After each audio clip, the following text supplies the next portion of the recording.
Parasite Eve. That's one hell of a franchise, right? So, welcome to another episode of my What the Hell Happened to videos, and today is Parasite Eve's turn, a franchise that we probably will never forget because it mixed survival horror with RPG. I mean, how awesome can that be, right? And they did it right. That's the importance of Parasite Eve, and that's why it's so historically important in the history of gaming. So today, we're about to find out what the hell happened to it.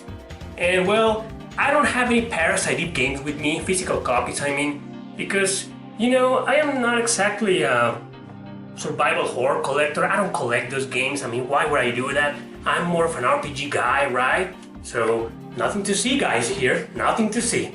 So let's begin. Parasite Eve is a book in Japan of science fiction horror written in 1995 by author Hideaki Sena.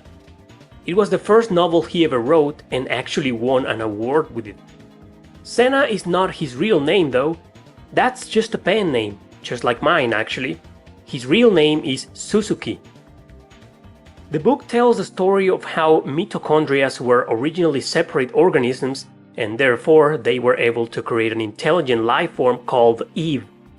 This organism can control people's minds, and it starts a quest to ensure its lineage. The story was so interesting and appealing that the book created a solid fanbase in Japan during the first years. In 1997, a motion picture based on it was released, also meeting a successful reception. So the little franchise had now even more fans in Japan. One of those fans was Hironobu Sakaguchi, a video game developer and producer mostly known for creating the Final Fantasy franchise. Sakaguchi contacted the publisher of the book, Kadokawa, to propose the idea of turning the book into a video game. Kadokawa, of course, needed permission from the author to give his consent. He agreed, so Sakaguchi proposed the idea to Squaresoft and development of the game began. Nevertheless, the idea was to create a sequel to the book that could take the player in control of a heroine whose mission will be to stop Eve. So Sakaguchi came up with a sexy blondie called Aya Brie. After the initial sketches for the protagonist of the game didn't quite satisfy him. Fortunately, back then, Sakaguchi was creating another character for an unspecified project, so he merged his idea with this mysterious character, giving life then to Aya Brie. She was drawn and designed by famous artist Tetsuya Nomura, who had previously worked in some of the Final Fantasy games, along with director and writer Takashi Tokita, famous for his work on Final Fantasy IV and Chrono Trigger. Squaresoft finally developed Parasite Eve, and it was released in 1998. It was an action RPG mixing elements of survival horror to maintain all characteristics possible from the book. Hideaki Sena actually loved the game. Several months later, the game was released in North America, specifically in the US, where most of the production of the game had been. It was a huge success. Players assumed control of Aya in what seemed to be a turn-based RPG with real-time involved, using the Squaresoft's famous attack waiting bar. It also played similar to a Resident Evil title, so it was the first time Squaresoft had released the game under the mature rating and they were unsure of its future, but seeing how successful it had been, they immediately got plans for a sequel that very same year. By the end of 1999, Squaresoft released Parasite Eve II. But Europe and North America wouldn't get it until 1 year later in 2000. Considering Europe hadn't gotten the first game, confusion obviously began, even though the game was still well received there. Hironobu Sakaguchi wasn't involved this time, and Nomura was about to be left out as well, if not for the new artist quitting halfway through. So Nomura stayed, as did most of the original developers.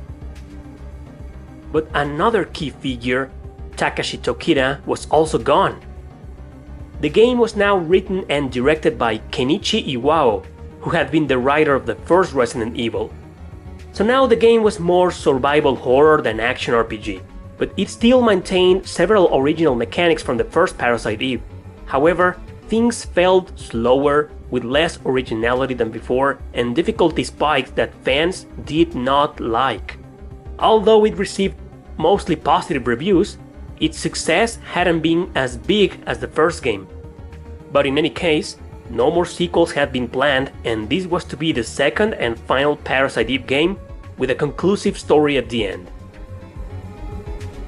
What Squaresoft didn't contemplate was that both games, especially the first one, will start building an extremely strong fanbase over the years. Mangas based on the first game had been published for some time, so the success of the franchise was growing all the bigger. But alas, Squaresoft had already closed the curtains for this story. There was just no more to tell.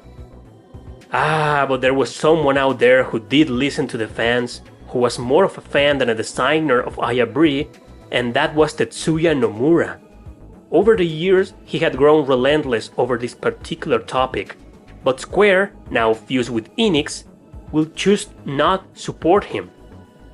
It wasn't until 10 years later, when he finally got a crew together, that the company agreed to create a new game for Aya Brie. Not exactly a new Parasite Eve, no, a spin-off of the series with Aya as the protagonist. His obsession with her spawned an idea for mobile phones, but since Square Enix was well aware of the success of the franchise and the name itself, they told the new team to develop the game for the PSP. So by the end of 2010, the third birthday was released. Notice how the name Parasite Eve isn't there? Well, that's because it was supposed to be an Aya Brie game, not a Parasite Eve one. And that was only the tip of the iceberg. The game was far from being an action RPG. It was now a third-person shooter. There were monsters, mutations, blood and gore, yes, but it also didn't feel like a survival horror game anymore. What in the holy mother of fuck was this? A spin-off, remember that? Fans were confused, critics were angry, and sales had only been great for a while. Eventually, people began trashing the game with strong criticism, particularly against Aya's portrayal, now being more sexualized than before. So the game failed, and there went with it all possibilities of a true Parasite Eve 3. In conclusion, Parasite Eve might or might not return one day. The fanbase, very strong indeed, is still out there, but after the failure of the third game 7 years ago, everyone lost hope. But the thing here is that Parasite Eve 3 was never supposed to be, and it still isn't. I'm sorry for the spoilers, but the story ended in the second game and it was all wrapped up. So how in the hell this stupid ass company is going to come up with a fourth title in the series? On top of that, the third birthday was not really a Parasite Eve title. It was just a spin-off with a now amnesiac Aya Brie fighting in the near future. I am very sorry to say this, but I'm glad this series is gone. I really wouldn't like to see this jackass and Square shit come up with a new Parasite Eve game. Not in this generation. Please, no. But that's just my opinion, of course. And there will always be people who do want a new Parasite Eve game no matter what. In any case, Parasite Eve left living proof in the history of gaming on how two completely different genres can merge and create a masterpiece. The second game might not be as good as the first one, but it is still great nonetheless. And if we play the third one with an open mind, forgetting about the first two games, it's actually pretty decent as well. So this franchise will always be remembered as a true classic of all time. It may not come back, but agreeing or disagreeing, at least today we learn what the hell happened to Parasite Eve.